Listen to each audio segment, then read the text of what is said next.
तो जय हिंद दोस्तों, स्वागत है आप सभी का हमारे YouTube channel open study area पर। दोस्तों आज हम देखने वाले हैं सिंधु घाटी सभ्यता से संबंधित वो 50 महत्वपूर्ण प्रश्न जिनसे ही घुमा फिरा करके आपके एग्जाम्स में क्वेश्चन पूछे जाते हैं।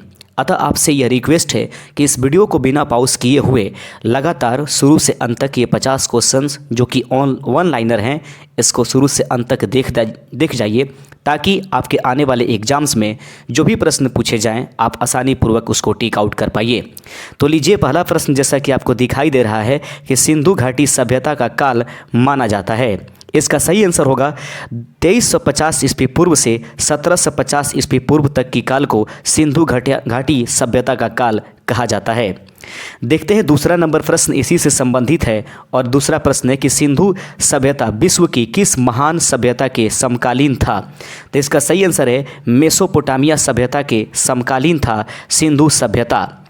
आगे बढ़ते चलते हैं, तीसरा नंबर प्रश्न देख लेते हैं और तीसरा नंबर प्रश्न है कि सिंधु घाटी सभ्यता थी, अर्थात सिंधु घाटी सभ्यता की प्रकार किस प्रकार का था। तो ध्यान से देखिएगा, आद्य ऐतिहासिक जो सभ्यता है या उसको कांस्य युगीन सभ्यता कहा जाता है। इसका मतलब ये हुआ कि सिंधु घाटी के सभ्यता के लोगों को कांसा की जानकारी थी। आगे बढ़ते चलते हैं, चौथा नंबर प्रश्न देख लीजिए, सिंधु घाटी सभ्यता की लिपि कैसी थी। इसका आंसर होगा कि सिंधु घाटी सभ्यता की लिपि भाव चित्रात्मक थी। पांचवा नंबर प्रश्न देख लेते हैं। पांचवा नंबर प्रश्न कहता है कि सिंधु घाटी सभ्यता के लोगों का मुख्य व्यवसाय क्या था। इसका सही आंसर है कि सिंधु घाटी सभ्यता के लोगों का मुख्य व्यवसाय जो था वह कृषि था, और कुछ लोगों का ये मानना है कि व्यापारिक तथा औद्योगिक कार्य भी वे किया करते थे। आइए बढ़ते चलते, छठा नंबर प्रश्न आपके पास है। प्रश्न है कि हड़प्पा सभ्यता को सिंधु सभ्यता का नाम किसने दिया। दोस्तों मैं आपको एक बात बता देना चाहूँगा कि सिंधु घाटी सभ्यता जो है उसमें सबसे पहली जो स्थल खोजे गए उसका नाम हड़प्पा था। यही कारण है कि सिंधु घाटी सभ्यता का नाम हड़प्पा सभ्यता भी पड़ता है। तो कहीं कहीं सिंधु घाटी सभ्यता को हड़प्पा सभ्यता कहा जाएगा या हड़प्पा कहा जाए तो भी आप सिंधु घाटी सभ्यता का मतलब ही समझेंगे।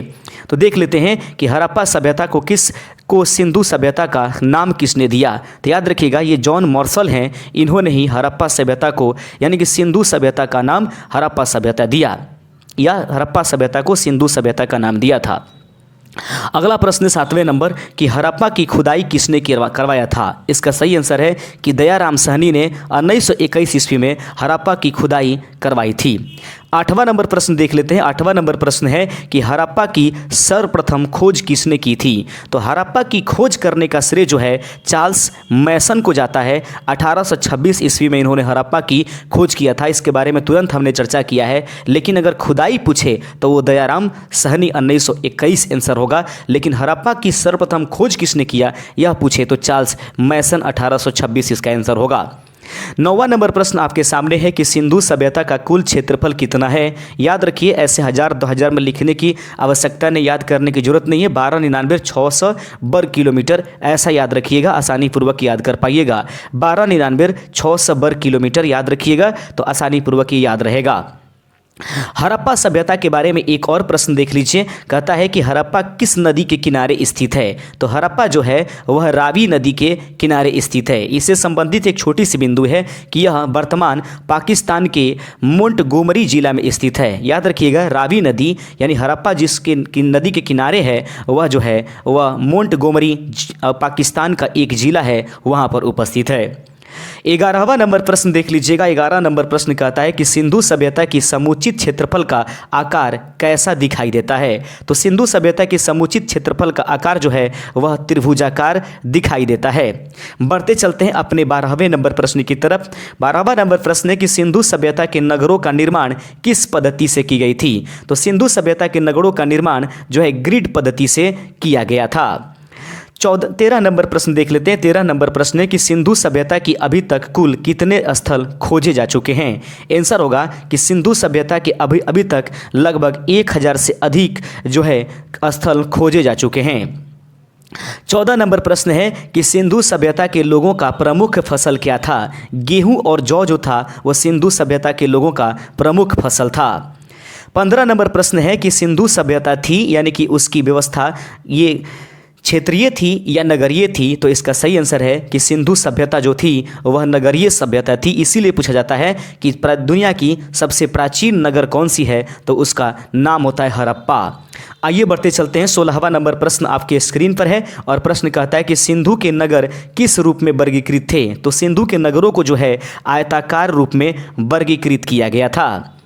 आगे देख लीजिए 17 नंबर प्रश्न है कि सिंधु सभ्यता का एक स्थल मोहनजोदड़ो का सिंधी भाषा में क्या अर्थ होता है। ये कई बार क्वेश्चन पूछा जाता है, आसान प्रश्न होता है। ध्यान से देखिएगा कि सिंधु सभ्यता का एक स्थल जिसको मोहनजोदड़ो है, उसको सिंधी भाषा में इसका अर्थ क्या होता है। इसका अर्थ होता है मृतकों का टीला। 18 नंबर प्रश्न आपके स्क्रीन पर है। 18 नंबर प्रश्न कहता है कि मोहनजोदड़ो किस नदी तट पर स्थित है। इसका सही आंसर होगा सिंधु नदी पर स्थित है। और याद रखिए सिंधु घाटी सभ्यता, हड़प्पा सभ्यता किस नदी पर है, तो रावी नदी पर आपको तुरंत बताया गया है। 19 नंबर प्रश्न आपके सामने है और इस प्रश्न को आसानी से देखिएगा कि सिंधु घाटी के लोगों ने पूजा की थी। मातृ देवी की उन लोग पूजा करते थे, लेकिन इतिहास में यह भी देखा गया है कि ये लोग पशुपति यानी शिव की भी पूजा उपासना किया करते थे। हालांकि मातृ देवी की पूजा ही मैक्सिमम एग्जाम्स में पूछे जाते हैं। आगे बढ़ते चलते हैं। 20वां नंबर प्रश्न है कि हड़प्पा के लोगों का सबसे प्रिय पशु कौन था। तो कुबड़ वाला सांड जो है उनको अपना प्रिय पशु था और उनको वे देवता के समान मानते भी थे। आगे बढ़ते चलते हैं। 21 नंबर प्रश्न आपके स्क्रीन पर है कि सिंधु सभ्यता विस्तृत थी, यानी कि सिंधु सभ्यता का विस्तार कहाँ से हुआ था। थंबनेल में भी आप देखे होंगे, भारतीय उपमहाद्वीप के उत्तर पश्चिम भाग में सिंधु सभ्यता का विस्तार हुआ था। लीजिए 22वां नंबर प्रश्न आपके सामने है कि सिंधु सभ्यता का उत्तरी स्थल क्या है। तो सिंधु सभ्यता का उत्तरी स्थल जो है मांदा है। ध्यान रखिएगा ये अखनूर जम्मू कश्मीर में उपस्थित है। याद रखिएगा उत्तरी क्षेत्र जो है वह मांदा अखनूर जम्मू कश्मीर में उपस्थित है। अब देखते हैं दक्षिणी छोर के बारे में। तो कहता है प्रश्न कि सिंधु सभ्यता का दक्षिणी स्थल क्या है। तो याद रखिएगा दाइमाबाद, द से दक्षिण और द से दाइमाबाद, ये अहमदनगर महाराष्ट्र में उपस्थित है। आइए बढ़ते चलते हैं, पूर्वी स्थिति को देखते हैं। सिंधु सभ्यता का सर्वाधिक पूर्वी स्थल कौन सा है। इसका आंसर है आलमगीरपुर, जो कि मेरठ उत्तर प्रदेश में उपस्थित है। आइए बढ़ते चलते हैं 25वें नंबर प्रश्न की तरफ। और 25वां नंबर प्रश्न आपको पता होगा कि पश्चिमी क्षेत्र पूछा जाएगा। सिंधु सभ्यता का सर्वाधिक जो है पश्चिमी स्थल का नाम क्या है। यह जो था यह सुतका गेंडोर बलूचिस्तान में उपस्थित है। इस प्रकार से सिंधु सभ्यता जो है हमारे जो भारतीय उपमहाद्वीप में फैला हुआ था। अगला देख लेंगे 26 नंबर प्रश्न है कि सिंधु सभ्यता का प्रमुख स्थल लोथल भारत के किस राज्य में स्थित है। इसका सही आंसर है कि लोथल जो है गुजरात राज्य में उपस्थित है। 27वां नंबर प्रश्न देख लेते हैं। 27वां नंबर प्रश्न है कि सिंधु सभ्यता का प्रमुख बंदरगाह किस स्थान पर है। आंसर है कि सिंधु सभ्यता का प्रमुख बंदरगाह जो है लोथल में उपस्थित है। और आपको पता है कि लोथल गुजरात में है, लेकिन गुजरात के भोगवा नदी तट पर जो है सिंधु सभ्यता का बंदरगाह जो है सबसे प्रमुख बंदरगाह उपस्थित था गुजरात के भोगवा नदी तट पर, जो कि लोथल में उपस्थित है। 28 नंबर प्रश्न देख लेते हैं। 28वां नंबर प्रश्न है कि हड़प्पा के लोगों को किस धातु से अभिज्ञ थे, यानी कि हड़प्पा के लोग किस धातु से अनभिज्ञ थे, अर्थात वे इस धातु को जानते तक नहीं थे। तो सही आंसर है लोहा। तो किस धातु को जानते थे, तो कांसा को, लेकिन किस धातु को नहीं जानते थे, तो लोहा को। आइए देख लेते 29वां नंबर प्रश्न है कि सिंधु सभ्यता के सड़कें एक दूसरे को किस तरह काटते थे। आंसर होगा कि सिंधु सभ्यता के सड़कें एक दूसरे को समकोण पर काटती थी, यानी 90 डिग्री के कोण पर। याद रखिए अगला प्रश्न है कि हड़प्पा वासियों का प्रमुख खेल क्या था। पासा वे लोग खेलना पसंद करते थे। देख लेंगे 31 नंबर प्रश्न है कि सिंधु घाटी सभ्यता का कालीबंगा क्षेत्र भारत के किस राज्य में है। ये कई बार क्वेश्चन पूछे गए हैं। लोथल पूछ लिया जाता है, धौलीवीरा पूछ लिया जाता है, अब कालीबंगा पूछ लिया जाता है, इसी प्रकार से चुनहोद्रो पूछ लिया जाता है। इसलिए ध्यान से देखिएगा सिंधु घाटी सभ्यता का कालीबंगा क्षेत्र भारत के किस राज्य में है। इसका आंसर होगा राजस्थान में है। बढ़ते चलते हैं 32वें नंबर प्रश्न की तरफ। 32वां नंबर प्रश्न कहता है कि कालीबंगा का शाब्दिक अर्थ क्या होता है। सही आंसर है काले रंग की चूड़ियाँ। याद रखेंगे कि कालीबंगा का शाब्दिक अर्थ होता है काली रंग की चूड़ियाँ। 33वां नंबर प्रश्न देख लेते हैं। 33वां नंबर प्रश्न कहता है भारत का सबसे बड़ा व्यापार या हड़प्पाई नगर कौन सा है? भारत का सबसे बड़ा हड़प्पाई नगर कौन सा है? धौलावीरा। धौलावीरा का अर्थ होता है सफ़ेद कुआं। 34 नंबर प्रश्न आपके सामने है और 34वां नंबर प्रश्न कह रहा है कि सिंधु घाटी के किस क्षेत्र से चावल का साक्ष्य मिला हुआ है? याद रखेंगे, सिंधु घाटी के क्षेत्र से चावल का साक्ष्य मिला हुआ है। तो कभी कभी ये रंगपुर को नहीं दे करके सिर्फ लोथल दे दिया रहता है, कभी कभी एग्जाम्स में दोनों दिए रहते हैं। तो याद रखिएगा, ये दोनों स्थल जो कि रंगपुर और लोथल है, यहीं से चावल का साक्ष्य मिला हुआ था। 35 नंबर प्रश्न आपके सामने है। प्रश्न है कि लिपस्टिक, काजल, 4 पहियों वाला गाड़ी के साक्ष्य सिंधु घाटी के किस स्थल से मिला हुआ है? उसका नाम था चुनहोदड़ो से मिला हुआ है। लिपस्टिक, काजल, 4 पहियों वाला गाड़ी के साक्ष्य सिंधु घाटी के किस स्थल से मिला? तो चुनहोदड़ो से मिला। बढ़ते चलते हैं 36वें नंबर प्रश्न की तरह। 36वां नंबर प्रश्न है कि कांसे की नर्तकी, देख लेंगे, कांसे की नर्तकी पुजारी का भवन का साक्ष्य कहाँ से मिला हुआ है? इसका सही आंसर होगा मोहनजोदड़ो से होगा। तो मोहनजोदड़ो याद रखेंगे मृतकों का टीला कहलाता है। 37वां नंबर प्रश्न आपके सामने है कि मिट्टी के हल, खिलौनों के साक्ष्य सिंधु घाटी के किस स्थल से मिला हुआ है? मिट्टी के हल, खिलौनों के साक्ष्य सिंधु घाटी के किस स्थल से मिला है? सही आंसर है वनमाली से मिला गया है। 38 नंबर प्रश्न आपके सामने है कि सिंधु सभ्यता की सबसे बड़ी इमारत कौन थी? तो उसका नाम है अन्नागाड़। अन्नागाड़ का मतलब होता है वहाँ पर अनाज का भंडारण किया जाता है। यह मोहनजोदड़ो में उपस्थित है। यह सिंधु सभ्यता की सबसे बड़ी इमारत के रूप में जानी जाती है। 39 नंबर प्रश्न है कि मोहनजोदड़ो का सबसे महत्वपूर्ण, ध्यान से देखेंगे, मोहनजोदड़ो का सबसे महत्वपूर्ण सार्वजनिक स्थल कौन सा था? तो सार्वजनिक यानी कि जहाँ पर लोग इकट्ठा हुआ करते थे, बिस्लाल स्नानागार। याद रखिएगा, यह स्नानागार का मतलब हुआ यह स्नान करने के लिए, नहाने धोने के लिए एक बहुत बड़ा विशाल ये स्थल बनाए गए थे जो कि मोहनजोदड़ो में उपस्थित था और यह सार्वजनिक स्थल था। यहाँ पर व्यक्ति पहुँचा करते थे। 40 नंबर प्रश्न आपके सामने है कि सिंधु सभ्यता का एकमात्र स्थान जहां खिड़कियां मकान के पीछे नहीं खुलती थी। याद रखिएगा दोस्तों, जितने भी सिंधु सभ्यता के नगर थे या जितने भी मकान थे, वे उनके दरवाजे जो है पीछे से खुलता था, लेकिन एकमात्र लोथल ही जो था उसकी दरवाजे जो है सड़क की तरफ से खुलता था। यही कारण है कि याद रखिएगा कि सिंधु सभ्यता का एकमात्र स्थान जहाँ खिड़कियाँ भी मकान के पीछे नहीं खुलती थी, यानी दरवाजे और खिड़कियाँ दोनों मकान की तरफ खुलते थे। इसका सही आंसर है लोथल। बाकी सभी के सभी जो है पीछे से दरवाजे और खिड़कियां उनकी खुला करती थी।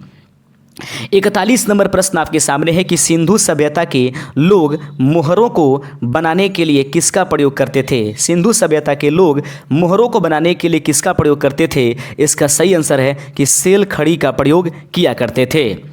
42वां नंबर प्रश्न देख लेंगे। 42 नंबर प्रश्न कह रहा है कि सिंधु घाटी के ईंटों का आकार क्या था? याद रखिएगा, सिंधु घाटी सभ्यता में हड़प्पा जो नगर था उसमें ईंटों का प्रयोग किया गया था।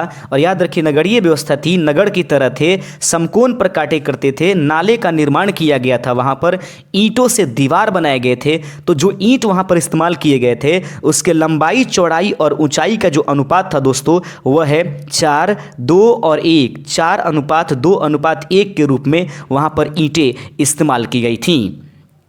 देख लीजिए 43वां नंबर प्रश्न आपके सामने है कि हड़प्पा काल में तौल में प्रयोग किया जाता था। तो हड़प्पा काल में तौल के लिए 16 के गुनज का प्रयोग किया जाता था। यही कारण है कि आज भी हमारे सोसाइटी में देखेंगे कि सामान्य लोग 16 आना, 12 आना इस प्रकार से ही हिसाब किया करते हैं। तो 16 के गुनज का प्रयोग कहाँ किया जाता था? हड़प्पा काल में तौल के प्रयोग के लिए। लीजिए 44वां नंबर प्रश्न आपके स्क्रीन पर है और 44वें नंबर प्रश्न को ध्यान से देखिएगा। विश्व में सबसे पहले कपास का उत्पादन किसने किया? तो विश्व में सबसे पहले कपास का उत्पादन करने का श्रेय सिंधु निवासियों को जाता है। दोस्तों, इस वीडियो को अगर 2 से 3 बार अगर आप देख लेते हैं 50 क्वेश्चनों को, तो फिर कभी भी आपको बुक उठाने की जरूरत नहीं है जब सिंधु घाटी की सभ्यता से प्रश्नों को देखने की आवश्यकता पड़ जाए। इन्हीं 50 प्रश्नों में से कोई ना कोई प्रश्न 1 से 2 आपके एग्जाम्स में पूछे जाएंगे, चाहे प्रश्न पूछने की कोई भी नंबर्स क्यों ना हो, लेकिन प्रश्न इसी 50 में से होंगे। आइए बढ़ते चलते हैं 45वां नंबर प्रश्न। 45 नंबर प्रश्न कहता है कि सिंधु सभ्यता के किस स्थल से बेबीलोन के स्थल से फिर से देखेंगे, सिंधु सभ्यता के किस स्थल से बेबीलोन के साथ व्यापारिक संबंध के साक्ष्य मिले हुए हैं। यहाँ पर हम लोग साक्ष्य समझेंगे, साथ हो गया है, मिस प्रिंटिंग हुई है।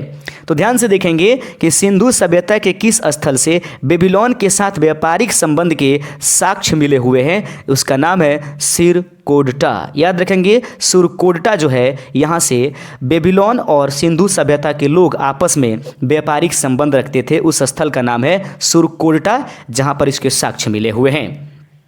46 नंबर प्रश्न आपके सामने है और ये मजबूत प्रश्न है। ये जो 4 प्रश्न आने वाले हैं ये काफ़ी मजबूत हैं।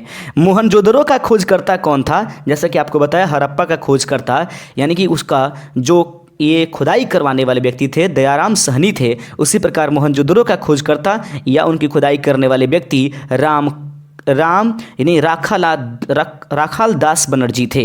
याद रखेंगे, राखाल दास बनर्जी। आगे बढ़ते चलते हैं। 47वां नंबर प्रश्न है आपके सामने कि रोपड़ का खोजकर्ता कौन है? याद रखिएगा, यज्ञदत्त शर्मा जो है रोपड़ का खोजकर्ता है। रोपड़ सिंधु सभ्यता का एक स्थल का नाम है।